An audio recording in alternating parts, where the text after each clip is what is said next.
on him basically, right? So Dave, whenever the Dave wants to cheat on anyone, then there will be a huge issue will happen. So the context is that anywhere we do any transaction, there is always a Dave, and Dave is not always an authorized person, right?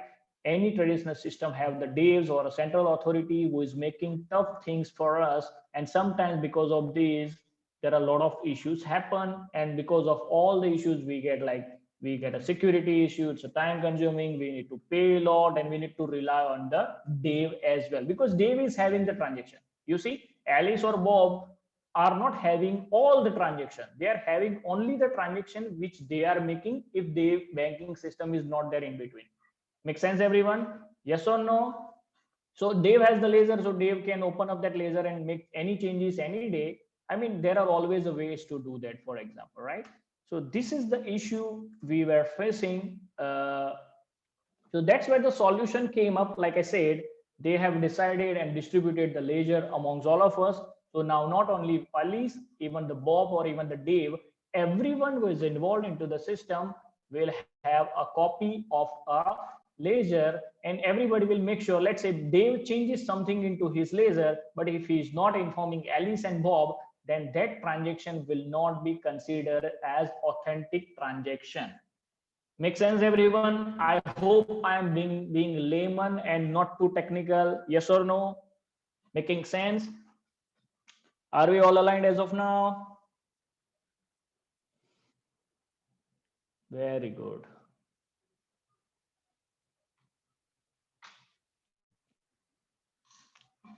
Perfect. So this is the individual. This is the individual copy of the lasers that everybody is going to have, and that we are making sure that everybody has a copy, and everybody make sure that they write down in that copy, right? If they are not writing down in their copy, then it will not be considered as a valid transaction. This is just a simple conceptualization of a blockchain to get you all started, right? Now, how it helps basically, right? So if you talk about the blockchain, it's a digitized, like I said, it's digitized, it's a distributed ledger where everybody is having a copy, and then everybody make sure that they are writing into their copies as well, right? It's a distributed database which shows your information, and it is built upon three different main components. These are the three most important components or the part of the blockchain, right? You need a private key, you need a P2P network, and then you need a algorithm. Yes or no? Making sense? What is this all, guys? We'll discuss in detail, not to worry. Just keep in mind, let's say you want to have your own blockchain system, or you want to understand any blockchain system in the world. These are the most three important aspects. You need a private key cryptography, you need a P2P network, and you need a algorithms or a programs to run that network. Make sense? Yes or no? Are we all aligned, everyone? A blockchain is nothing but a distributed decentralized system where you are storing the information in a centralized manner, and there are three important components where you need a cryptographic key, you need a P2P network, and then you need a program. A program is nothing but a hash algorithm. It could be multiple algorithm involved, right? So let me skip this one. Okay, so when you talk about the cryptocurrency, right? When you talk about the cryptocurrency in the context of the blockchain, what cannot be seen by other is called encrypted, and what can be seen by everyone is called unencrypted. Yes or no? So Bitcoin is basically a cryptocurrency. So it's an encrypted value of information. Any information which you are talking about in a blockchain which will float will have an encrypted information. A secured way transaction will be made, so no one can see what is happening inside. Everybody can participate, but then no one can see. Make sense, everyone? Yes or no? Very good. Perfect. Okay. And this is just a context, like peer to peer, like I said. So everybody is involved, everybody is having the copy, and everybody is knowing that what is happening inside the transaction. Everybody is having the same copy of a ledger, so everybody can have data of the information and what is being done during the entire process of transferring the transactions, right? Everybody is knowing what is happening in the entire network, right? This is just a Bitcoin pricing index, so it is growing day by day. I mean, you can see the latest trend as well, right? So if you talk, and now let's we simplify a blockchain, what it is. To simply understand what blockchain is, just to understand the basic architecture of the blockchain, whenever you are talking about the blockchain, let's say you consider a blockchain as a book, right? So where you have a book is a blockchain, for example, right? And where you have a pages, each pages of your book are nothing but a blocks, right? A chain of blocks, for example, right? So each pages are having a each pages are blocks, and whatever is there, all the information on those pages or the entries that we have, they are called the blockchain transactions, right? So if let's say some guy came up and they tear down a couple of pages, then we'll be able to easily identify, because everybody is having the same book's copy, right? And they'll be able to identify that page number 25 was not there, for example, right? So this is what as easy as blockchain you can understand. Make sense, everyone? Are you all aligned? Are you getting the context what blockchain is, what was the problem, how it came into the picture, and how it will solve the problem? Yes or no? Yes or no? Very good. All right. So when you talk about the blockchain, what it is, right? So this is just a simple exemplary illustration of a blockchain. So you have a Genesis block, you have a block 1, you have a block 2, and block 3, and so forth, right? So if you see this picture, Genesis block, this guy, the first guy with the Genesis block, this guy is nothing but a initial block or a block 0. A block 0 is basically where your blockchain will start, right? And this guy has a nonce, right? You have a nonce. I hope it is readable to all of you. The nonce is nothing but a identity of a block or a signature of a block, right? Every block that you have in your blockchain will have identity or a signature, which will be nothing but known as a nonce. And then you have a SHA-256. Now, what is this SHA-256? So in a blockchain, you are transferring information in terms of hash codes, right? Those hash codes are stored in a algorithm which is called SHA-256. So just to keep the thing simple, it is nothing but a hash code where information will be transferred from one block to another block. Now, what this hash code will have? Hash code will be storing the information of previous block. So the advantage with the hashing or the disadvantage with the hashing is you cannot go back. You cannot go back and change anything that you want to have it as previous one. Make sense, everyone? The advantage with the hash function specifically here is that you cannot go back and change it, anything that has happened previously. Make sense, everyone? So what it will do, you will have an initial block, you have a number of blocks, and each block will store the information of previous blocks information. It could be a transaction, or it could be a value, it could be anything. It's not that it will only have transaction. It can have a document, it can have a book data, it can have an algorithm which is called SHA-256. Yes or no? Yes or no? Are we all good so far? You have any question on this image, everyone? This is very, very important to set you up. Feel free. I'm putting 1 minute open to have any question you have. You can type in into a chat on this illustration, right? So basically, it's a blockchain illustration. The initial block is called block 0. You have a number of blocks. Then you transfer information from one block to another block, which is being integrated via guy called SHA-256, which is an encryption algorithm. So no one can go back block is connected to previous block? Yes or no? Very good. Perfect. So how it works basically, right? So if you think about the blockchain, in case of a real blockchain, each block is built on top of the new block. This is just a conceptualization. Building a block and adding a blockchain is a task of a miners. Now you will come into the picture that who is going to build this, who is going to build these blocks, right? So different blocks has a different personas. In the common public blockchain, which we will discuss what is public blockchain in detail, in a common public blockchain, there are guys called a miners. These miners are nothing but a clients who takes care of mining the new blocks. So basically, they will decide that everything is happening inside the blockchain is valid once everybody authenticates via an algorithm which is true. Then the new block will be added. But who will take care? Those guys would be a miners, right? In a public blockchain, it is made of a computationally difficult. So that's where adding a new node is a task, right? You need a huge computational power and you need a lot of stuff to computate the new block and put it into a blockchain. In private blockchain, which organizations will use, it is quite and fairly simple because each blockchain can have their own specific algorithm. Make sense, everyone?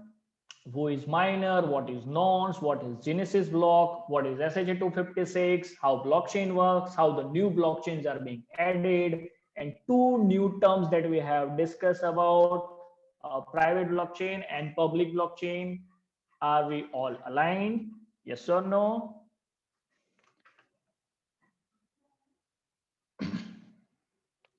Very good. Perfect. Now, people say blockchain is a 3.0, right? Why I'm discussing this specific point? Because if you will face any interview or you will go to a discussion anywhere, they will ask you why blockchain is 3.0, right? So Web 2.0 is basically was providing all the solutions which we're having to overcome all the problems with the Web 2.0. Blockchain is providing the solution. That's why it is called Web 3.0. Why? So it has a no central point. No one is owning any data in a blockchain. It is extremely tough to hack public blockchain.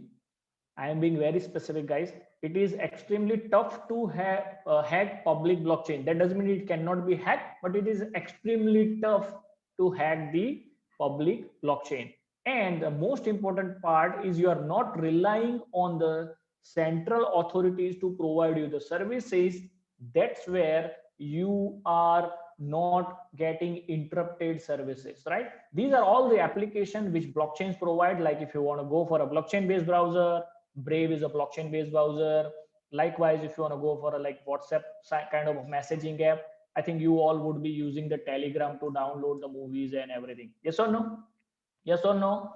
The technology behind the Telegram messaging system, which is highly secured, is a blockchain technology. Make sense, everyone? Yes or no? So every Web 2.0 which is having an issues, there is a solution which is provided by the blockchain where you don't have a central authority. You don't need to rely on someone else to provide you the service, and you will get an extremely uninterrupted services, which are nothing but a blockchain services, right? Are we all aligned, everyone? Why blockchain is called 3.0, Web 3.0? Because of the problems it is solving, which is currently internet applications or the solutions provider are not able to provide. It is called Web 3.0. Make sense? Yes or no? Very good. Lucky that you all are participating. Very true. Let's move further. Right now, how it all started, right?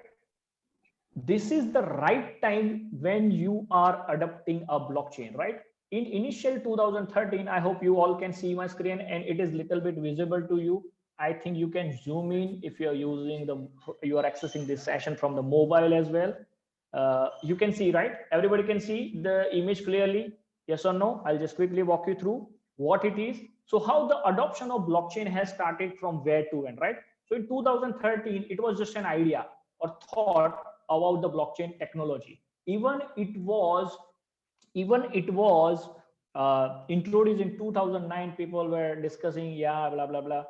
But in 2013, it came into an idea that there are some serious talks are being made on how blockchain can be useful, right? And in 2014, there is a lot of research which has been done, and like in 2015, 16, and 17, I would say there was a lot of research has been done, and there are a lot of trial projects has been done, and some of the companies like Australian Security Exchange. I will provide you the links after this call, our meeting or our session. I'll provide you all the links that I'm talking about. The Australian Security Exchange has firstly implemented in 2019, they are going purely public with the blockchain, right? So the people have started increasing and discussing about the blockchain, where 2019 was a peak year, I would say, where the production ready blockchains are being made, right? In 2020 and from 2021, most of the corporates will start adopting the blockchain. Are you all aligned? 20 and 21, most of the corporates or an organization will start adopting the blockchain, including the governments. Including the governments, most of will start adopting the blockchain. Make sense, everyone? Yes or no? Yes or no? You see, this is the right year where this is the right year where you are seeing blockchain is being emerged. Most of the companies, most of the banking system, most of the big organization like Walmart, for example, we'll go for the case study in a later half, where every organization who see the potentials of the blockchain, you name the industry, they have started implementing a blockchain, and there are a production ready solution, right? So 2021 to 2025, you can say, or these couple of next 2 years are an era where there will be a huge opportunity for the people who know about the blockchain. I promise you guys, I take like every other day, I take a sessions of CEOs, CXOs, the directors, to tell them and explain them about how blockchain can be useful in their industry. And then my team takes over to start implementing the POCs for them, right? So every C-level executive, the directors, everybody knows the potential about the technology. If you are touching any of the organization which is or the hiring, they have already started the implementation of blockchain. Even a lot of government jobs will get open in the blockchain scenario, and in your specific vertical like a supply chain as well, right? We'll discuss in detail. Make sense, everyone? So I'm just putting a little bit more emphasis to all of you to know that how much potential the technology is. It is a parallel to internet technology, which can talk to any technology you want to use across the availability of the technologies, right? We're going to discuss on that as well. So make sense, everyone? So it's a huge year for blockchain's adoption in a nutshell, right?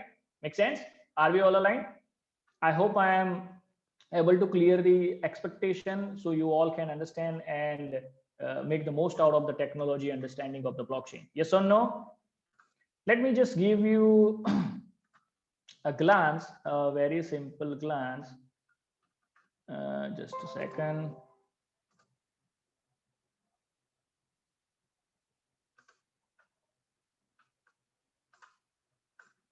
I hope you all are aware about the blockchain trends. Sorry, Google Trends, right?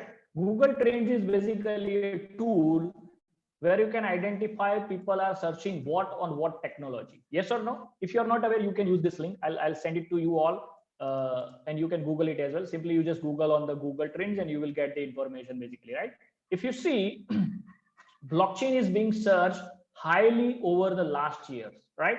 You see the peak of the blockchain worldwide has increased. People are getting more and more about a blockchain. People are searching a lot about the blockchain. Just to give you a glance how much popular this technology is becoming, right? Make sense? Even in the India, let's say if you talk about specifically, even in India,